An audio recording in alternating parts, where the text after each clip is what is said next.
channel. You know what time it is, No Press fam. The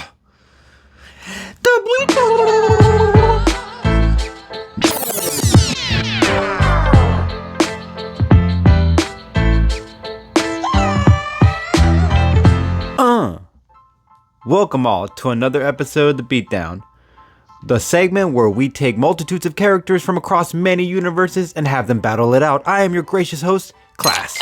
And if you enjoy our content, share, like, subscribe, and become a No Press fan member.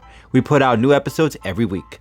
Also, if you want to learn about origins or abilities, check out our playlist titled Brief Origins or BAF. With introduction said, let's get down to the beating. In this corner representing DC Comics, Metallo. Alright, now let's talk about the endgame. Adapting to metal. The armor around the destroyer fits into that category, which means he could absorb the destroyer's armor and use it to his advantage. His various kryptonite rocks, some might ponder if this is relevant, to which I say absolutely.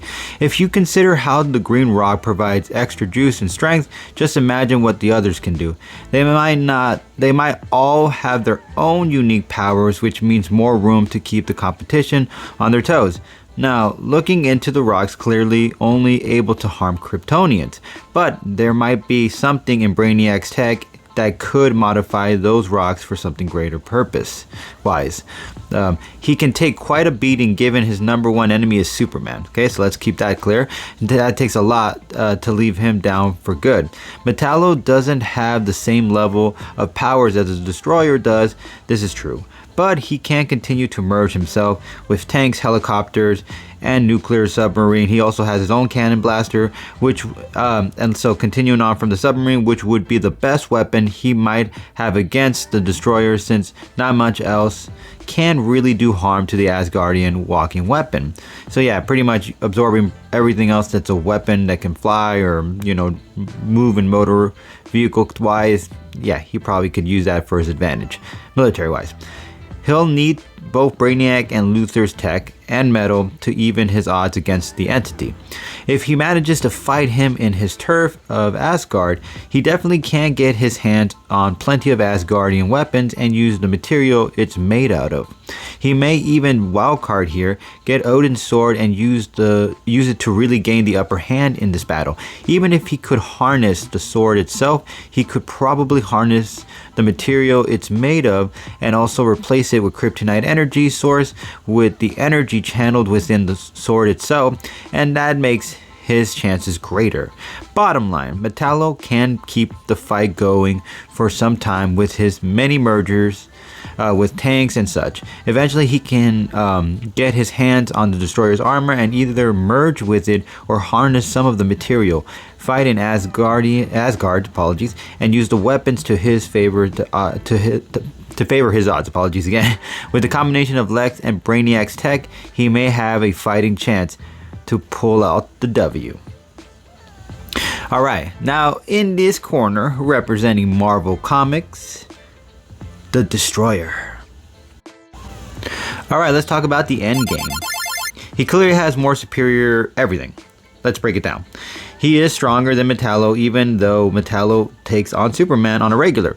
That doesn't mean the boy in blue always gives him his all. Just keep that in mind. If Superman decided to take him on his full might, Metallo doesn't have a chance, and the rules will apply here. Thor is an equal to Superman's strength, and the Destroyer takes him on and gets a W officially over him. Yeah, the Destroyer is stronger.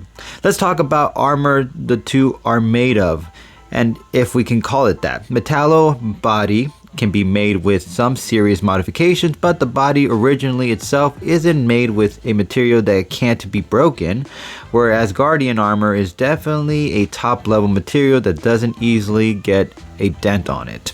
A straight up fist fight and the Destroyer would break him into pieces. If not with his armor, then with his very own punch that can deliver a scary outcome for Metallo.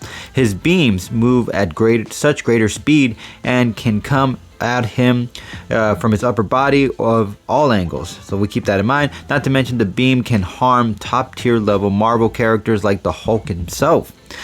He can even defeat him with using his own skills, as he's ranked as one of the top fighters along with being almost impossible to stop.